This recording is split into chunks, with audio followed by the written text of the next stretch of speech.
Good afternoon, my dear children. Hope you all are doing good and you have completed your exam in a proper way, I believe. In this video, let's see the continuation of leisure, that is, the figure of speech used in the poem. Okay. First, let's see what is the format of the poem. The poem has been written in the form of sonnet. Sonnet means a poem which has 14 lines with specific rhyme scheme and specific structure. Okay. Here what is the specific, we have the rhythm or the rhyme scheme is, see it all the stanza ends with the same sound. Care, stare, bows, cows, pass, brass, isn't it? So it had a specific rhythm or a specific rhyme scheme in each stanza. And totally we have 14 lines. Hence, this particular poem comes under, or the poet had followed the form of sonnet to write this particular poem. Okay. Apart from this, so we have understood it is a sonnet. The poem is this particular poem is a sonnet. Next, the figure of speech used in this particular poem is, the first one is, let's begin with the alliteration. You know what is an alliteration, isn't it? Which we had already discussed in the previous videos. Alliteration means the consonant sound used in the same line. Okay, the consonant, sorry, not consonant sound, the consonant letter used in a particular sentence. That particular words is said to be alliteration. For example, here, look at the second line. We have no time to stand and stare. We have no time to stand and stare. Can you find any consonant letter, similar consonant letter in this particular line? Yes? We have yes and yes, isn't it? Same letter which is a consonant in the same line. ഒരു വരിയില് consonant letter, ഏതെങ്കിലും consonant letter അടുത്തടുത്ത് വരുന്നതിനെയാണ് നമ്മൾ alliteration എന്ന് പറയുന്നത്. Okay, ഒരു particular ലൈനില് consonant letter has been repeated, or yes, consonant letter has been repeated in the line is said to be alliteration. Can you find out any other alliteration in this particular poem? Look at the third line. No time to stand beneath the boughs. Can you able to find out any alliteration there? Yes? We have beneath boughs, isn't it? Beneath and beneath the boughs in that particular line is given like this, isn't it? So we have consonant letter B here. Okay. So in exam, if you are asked to find out the alliteration in the given line, then you have to write this particular words in the paper and you have to underline and show the alliteration, which letter exactly is, or which letter exactly it is. Okay. Then we have in fifth line again we have alliteration. What are they? No time to see when woods we pass. Again there we have three similar letters, isn't it? When woods we pass. So here we have continuously three words, isn't it? W. So these are the alliteration in this particular line. Can you able to find out any other alliteration there? And then we have again seventh sentence. We have streams full of stars like skies at night. Streams. We have streams full of stars, isn't it? Streams full of stars. So yes, we have. In the same sentence again, we have skies at night, isn't it? Skies. Can you get an idea, dear? Alliteration എന്ന് പറയുന്നത് എന്താണ് അപ്പോ? ഒരു consonant letter same സെന്റൻസിൽ ഒറ്റ സെന്റൻസിൽ consonant letter continuous ആയിട്ട് repeated ആയിട്ട് വരുന്നതിനെയാണ് നമ്മൾ alliteration എന്ന് പറയുന്നത്. ഓക്കെ, ഇത് എന്തിനാണ് യൂസ് ചെയ്യുന്നത്? In order to add the musical sense in the particular poem, the poet has used this device. Okay, in order to add the musical sense in the poem, the poet had used this particular device. Okay, you just look into the poem. If you are able to find out any other alliteration, you can message me. Okay, so next poetic device used by the poet is simile. We have next one is simile. Simile, you know very well, which you might have studied in your lower classes. What is simile? Comparing two things. Okay, comparing two things using the words either as or like. Okay, in order to compare two things or two persons or anything for comparison, if the poet had used either as or like, then it is simile. For example, she is as beautiful as rose. She is as beautiful as rose. Here, a girl or a lady is being compared to the flower rose, isn't it? But what we have used, in order to compare that, we had used this particular word as, or she looks like an angel. She looks like an angel. Here, in order to compare that beautiful girl, we had compared her as an angel, isn't it? We compared her as an angel, but we had used the word like here. Then in these two sentences, the device used is simile. Okay, in any particular sentence, in order to compare, the poet is using either as or like, then it is simile. So, this comparison without using as or like, if a poet is comparing two things, means that is metaphor. For example, she is an angel, which means she looks like an angel or she behaves like an angel, isn't it? Both gives a similar meaning.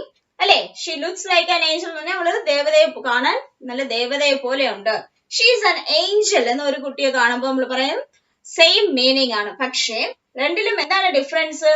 ഇവിടെ she looks like എന്ന് പറഞ്ഞ് നമ്മൾ use ചെയ്യുമ്പോൾ അവിടെ കമ്പാരിസണിന് നമ്മൾ use ചെയ്തിരിക്കുന്ന poetic device എന്ന് പറയുന്നത് simile ആണ്. അതല്ലാതെ ഡയറക്റ്റ് ആയിട്ട് നമ്മൾ ഇങ്ങനെ പറയാണ് ആസ് അല്ലെങ്കിൽ ലൈക്ക് എന്ന് ഇല്ലാതെ ഒരു പേഴ്സണ് ഡയറക്റ്റ് ആയിട്ട് she is the Angel, she is A rose, the baby is rose എന്നൊക്കെ പറയുകയാണെങ്കിൽ അതെന്തോന്നു, അങ്ങനെ കമ്പാരിസൺ നമ്മൾ ഇത് ചെയ്യുമ്പോൾ അത് മെറ്റഫോർ. ഓക്കെ, ഡയറക്റ്റ് ആയിട്ട് ഇങ്ങനെ നമ്മൾ പറയുന്നത് it is metaphor. If we use either as or like in order to comparing two things, then it is simile. Now look into our text. See, in the second stanza, that is third and fourth line, no time to stand beneath the boughs and stare as long as sheep or cows. Here the poet compared the modern man with the sheep and cows, with the cattle. What comparison he had made? Even the see, the sheep and cows, they have time to stare at the nature, or they have time to spend time with nature. Whereas the modern man, he is busy with many other things which are temporary. Though he knew very well that which are temporary, still he is running behind those temporary things, having no time to stand and stare. Like whom? Like the cattle. Okay, like the cattle. So here he had used the comparison using yes, isn't it? Comparison yes. So, and stare in this particular line,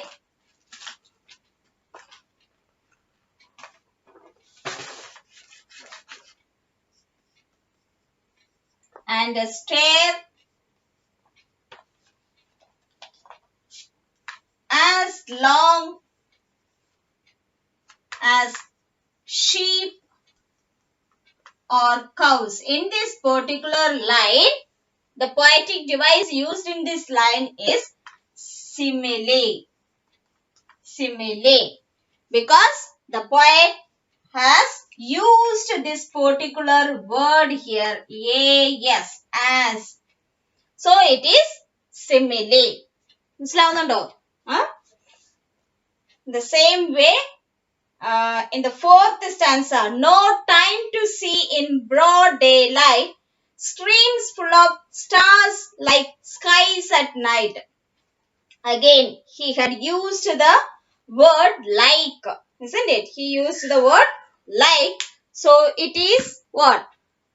Again, as the poet had used the word like here in order to compare what? The stream which is full of stars. Stream look like as if it is filled with the stars. How? Like skies at night. How the night, during night time, the sky is filled with the stars. In the same way, in the sunlight, when we look into the stream, when we look at the stream, how it reflects? It looks like as if it is filled with stars, or as it is full of stars. Okay. So here he made the comparison using the word like again. So it is this sentence also, it is simile. The comparison made here is, or the poetic device used here is simile. So these are the two lines in this particular poem. The poet had used the poetic device simile. In the first one, he used the word as in order to compare the modern man's life with the cattle. Okay. And in the second line, second comparison, he made with the streams. How the stream water reflects in the daylight is compared with the skies at night. Okay.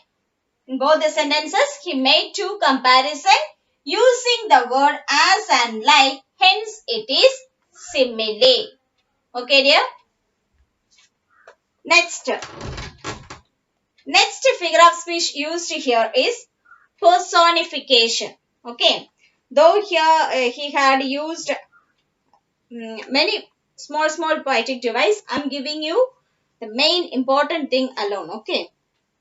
So next poetic device here the poet used is personification.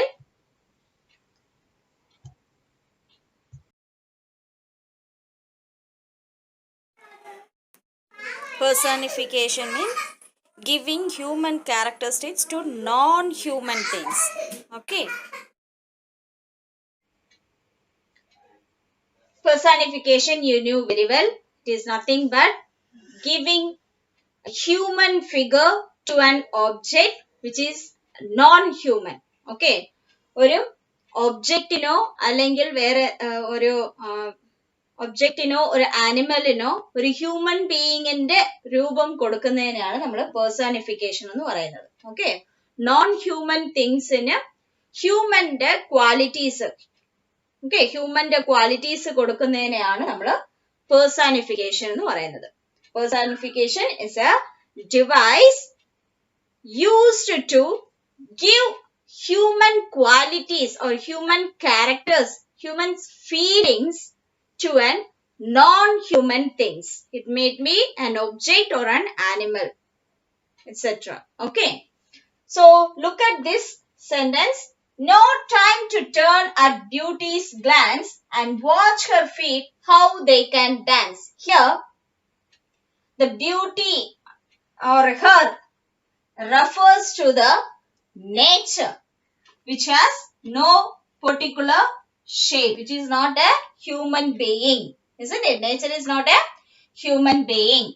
But the poet has personified the nature into a young lady.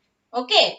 What is she doing? She is dancing. But the modern men have no time to look at the beauty and admire her. And he has no patience to enjoy the dance performance made by her. Okay. That is the comparison made here. What he want to convey? Like a young girl, like a beautiful young girl, the nature is very beautiful and admiring us or enriching us with her beauty and freshness. But the modern men have no time to spend or no time to look at her and enjoy the beauty in her or to enjoy the dance performance made by her. This is the pity conveyed by the poet to his reader. Okay. So he had given nature or he compared nature with a young girl. With a young girl. Hence, the poetic device used in this particular line is personification. Okay, personification. നമ്മുടെ നേച്ചറിന് ഒരു young ഗേളിന്റെ രൂപം കൊടുത്ത് പോയിട്ട് compare ചെയ്തിരിക്കുന്ന non human ആയിട്ടുള്ള ഒരു നേച്ചറിന് non human ആയിട്ടുള്ള ഒരു ഒബ്ജക്റ്റിന് ഹ്യൂമൻ ബീയിങ് ആയിട്ട് ഒരു ഗേൾ ആയിട്ട് പോയിട്ട് കമ്പയർ ചെയ്തിട്ടുള്ളത് കൊണ്ട് ഇവിടെ യൂസ് ചെയ്തിരിക്കുന്ന poetic device അല്ലെങ്കിൽ figure of speech എന്ന് പറയുന്നത് personification. Okay. So these are the important poetic device used in this particular poem. I believe you understood the concept. If you have any doubt, please call me.